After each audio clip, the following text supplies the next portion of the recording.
Parole de Dieu, parole de vie.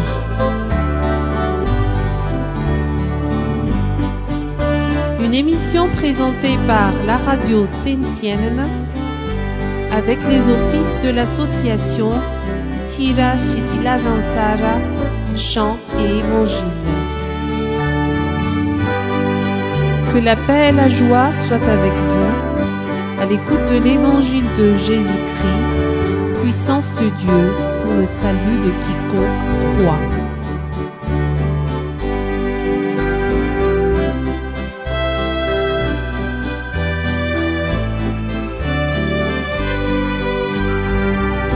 Parole de Dieu, parole de vie.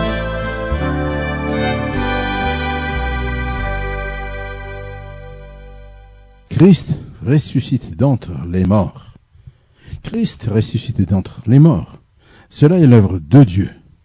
Dans un premier aperçu, cela marque la puissance illimitée de Dieu, mais en fait, il faut surtout mettre en exergue le caractère unique de Dieu dans son œuvre pour dire qu'il est le seul capable de ressusciter les morts, et en l'occurrence son Fils Jésus-Christ. Oui, Dieu est unique. Et c'est ce qui a convaincu ceux qui l'ont connu, tel David qui s'exprimait ainsi. « Ô Éternel, nul n'est semblable à toi, et il n'y a point d'autre Dieu que toi. » D'après tout ce que nous avons entendu de nos oreilles. 1 Chroniques 17, 20. Et en réalité, c'est lui-même qui a déclaré « Je suis Dieu, et il n'y en a point d'autre. Je suis Dieu, et nul n'est semblable à moi. » Isaïe 46, verset 9, deuxième partie. Car en cela, ce qui est impossible aux hommes est possible à Dieu. Luc 18, 27.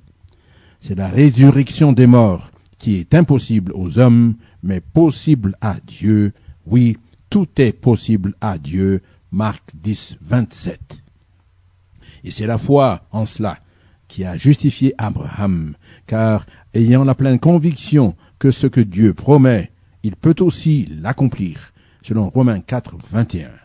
Effectivement, cela lui fut imputé à justice, selon Hébreux 11, 6, mais, outre cela, la résurrection de Jésus-Christ d'entre les morts vise aussi à nous ressusciter, nous qui sommes morts dans le péché, car le péché est l'aiguillon de la mort, selon 1 Corinthiens 15, 56, première partie. Cela contribue à accomplir le plan de Dieu, selon qu'il est écrit, au nom du Seigneur. Nous savons du reste que toute chose concourt au bien de ceux qui aiment Dieu, de ceux qui sont appelés selon son dessein. Car ceux qu'il a connus d'avance, il les a aussi prédestinés à être semblables à l'image de son Fils, afin que son Fils fût le premier-né entre plusieurs frères, selon Romains 8, 28 et 29. Croyez alors à l'œuvre de Dieu, qui est Jésus-Christ ressuscité des morts. En effet, quiconque croit en lui vivra comme lui, car celui qui croit au Fils a la vie éternelle, selon Jean 3, 36, première partie. C'est la victoire unique de Dieu sur tout ce qui a été créé. Et la mort aussi est une création de Dieu. Et Dieu ne peut-il pas disposer de tout ce qui lui appartient? Mais ne voulant pas perdre les siens, il dit « Je les rachèterai de la puissance du séjour des morts » selon Osée 13, 14, première partie. Parole que Jésus confirmant en disant « Car comme le Père ressuscite les morts et donne la vie, ainsi le Fils donne la vie à qui il veut. » Jean 5, 21. Oui, il a dit « Je suis la résurrection et la vie. Celui qui croit en moi vivra. » Quand même il serait mort. Jean 11, 25.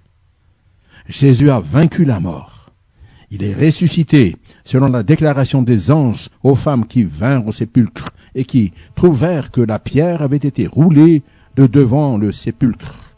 Luc 24, 2. L'homme face à la mort. Quelle est son attitude? La réponse, c'est l'angoisse, peur extrême.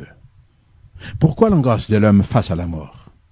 Parce qu'il fait face à un gouffre d'anéantissement, de disparition.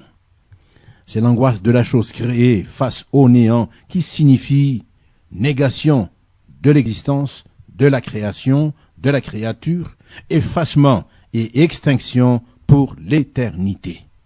Ainsi l'angoisse de l'homme, c'est le cri qui dit non à la mort, non à la destruction, non à la disparition de la vie des hommes et de la scène des vivants. Mais c'est un cri désespéré, car c'est une angoisse qui est humainement insupportable. Grâce à Dieu, cette angoisse est vaincue par la foi en la suprématie de la vie, en la victoire de la vie sur la mort, que Dieu accorde à tous ceux qui croient en lui. Et c'est alors que Christ intervient pour sauver l'homme de l'angoisse de la mort, car en lui réside la puissance créatrice et régénératrice, la parole de vie vivifiante qui ressuscite même les morts, comme Lazare dans l'évangile de Jean au chapitre 11. Comment Jésus-il intervient? C'était d'épouser, pour ainsi dire, la nature pécheresse de l'homme et de prendre sur lui la conséquence de cet état de péché, à savoir la mort, afin de vaincre la mort complètement et nous faire bénéficier de sa victoire.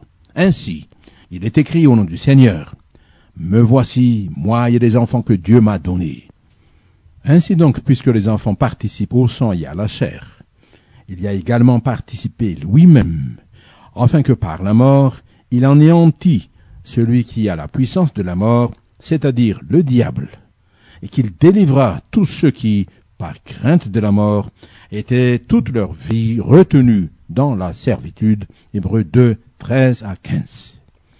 Tel est le message de l'Évangile, qui fit dire à l'apôtre Paul, au nom du Seigneur, « Il n'y a donc maintenant aucune condamnation pour ceux qui sont en Jésus-Christ. » En effet, la loi de l'esprit de vie en Jésus-Christ m'a affranchi de la loi du péché et de la mort. Romains 8, 1 et 2. Le Saint-Esprit de Dieu, c'est lui que le Seigneur a fait insuffler à Ézéchiel pour redonner la vie aux ossements desséchés, selon ce qui est écrit au nom du Seigneur. Il me dit, prophétise et parle à l'Esprit. Prophétise, fils de l'homme, et dis à l'Esprit, ainsi parle le Seigneur, l'Éternel. Esprit, viens des quatre vents, souffle sur ces morts, et qu'ils revivent.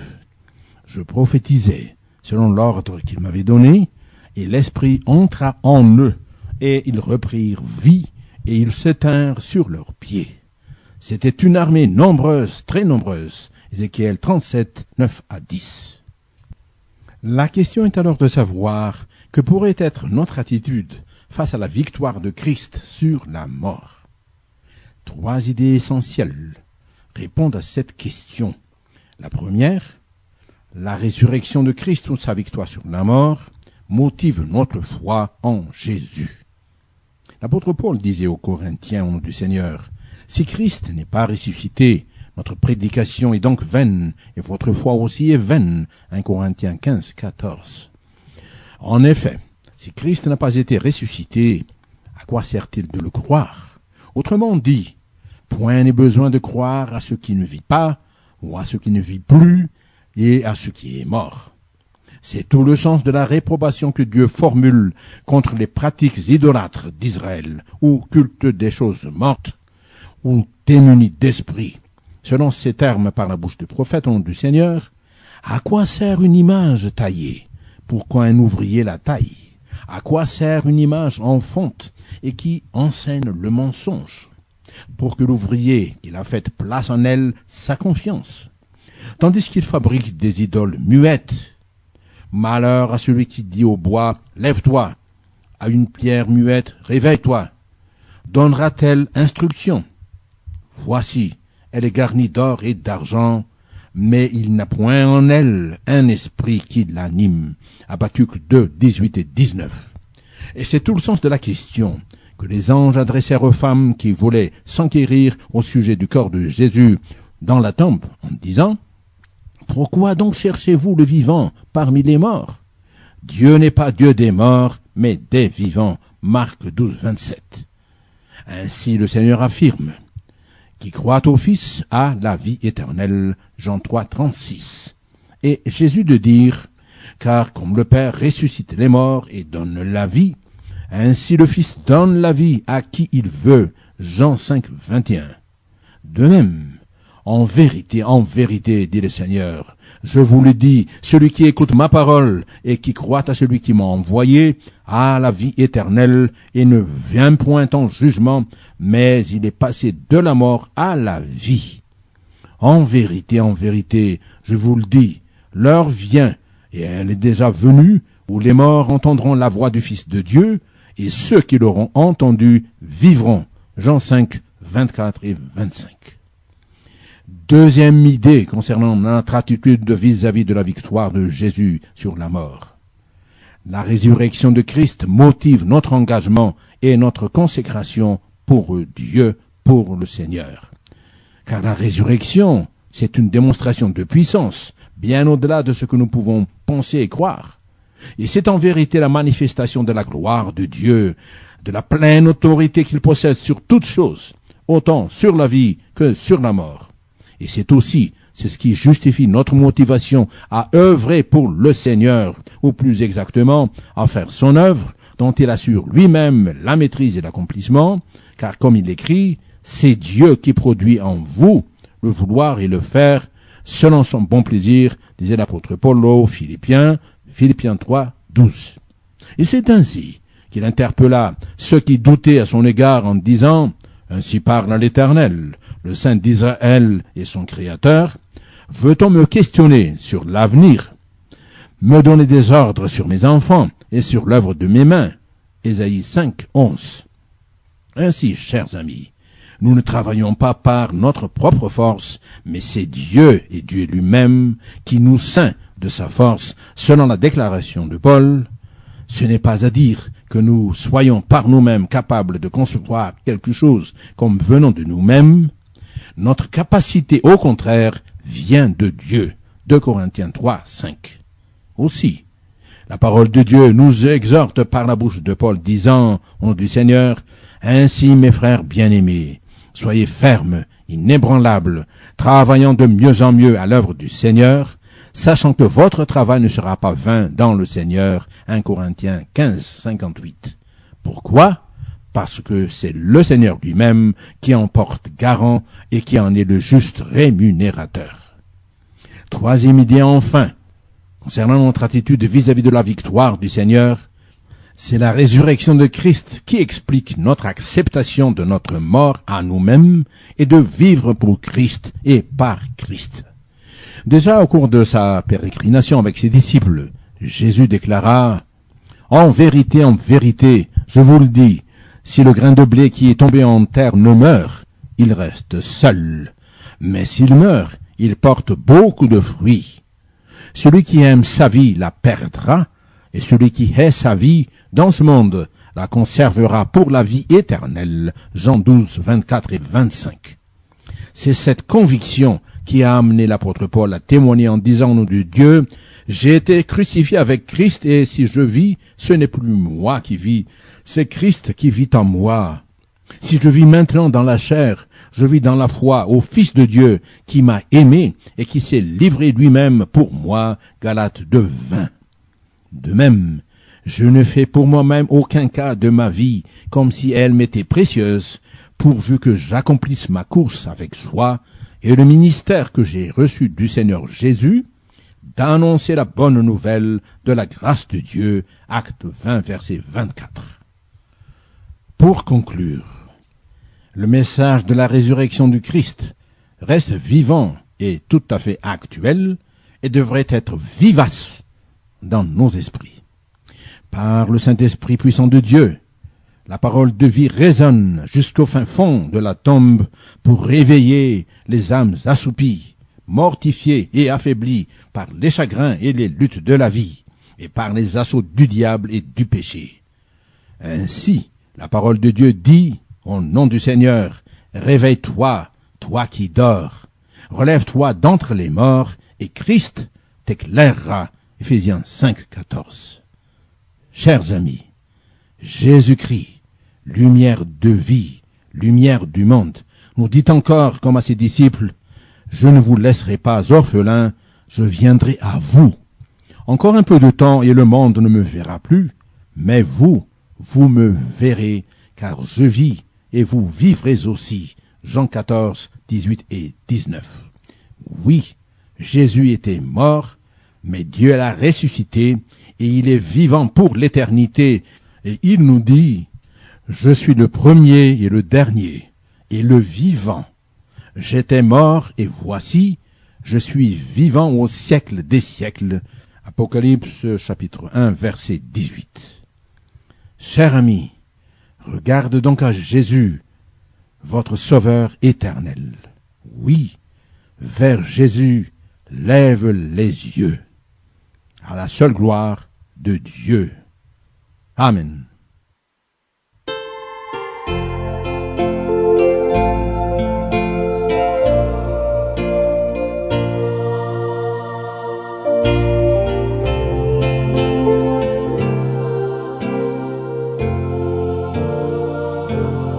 Vers Jésus, lève les yeux, contemple son visage merveilleux, et les choses de la terre pâliront peu à peu. Si tu lèves vers Jésus les yeux,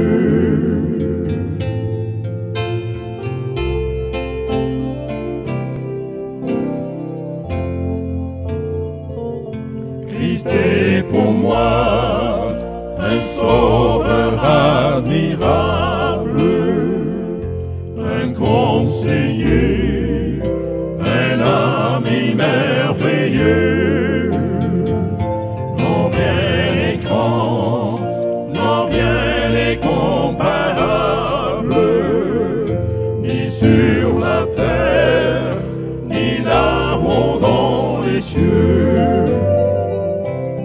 Vers Jésus, lève les yeux, contemple son visage merveilleux, et les choses de la terre pâliront peu à peu. Si tu lèves vers Jésus les yeux.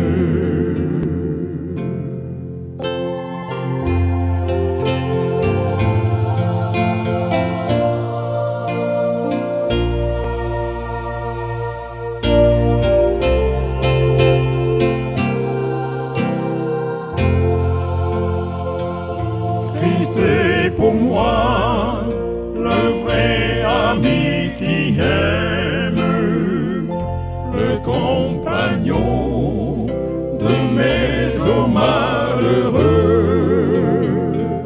Il prie sur lui mes fardeaux et mes peines, en me donnant un cœur gai et joyeux.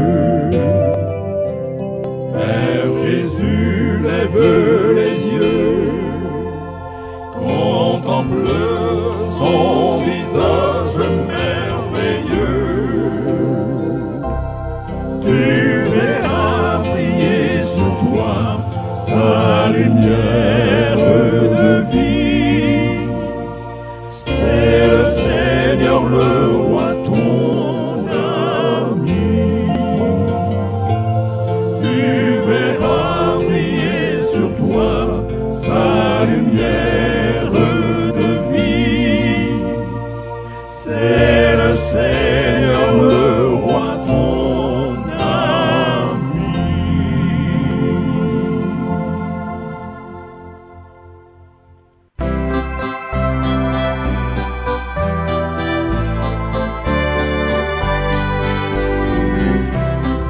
Parole de Dieu, parole de vie.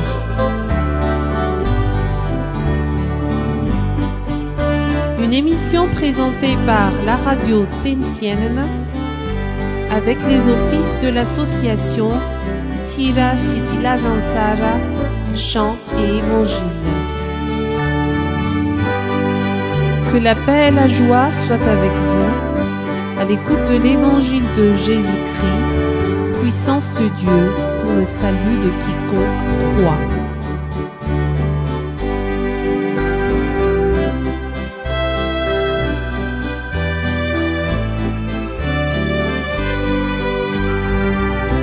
Parole de Dieu, parole de vie.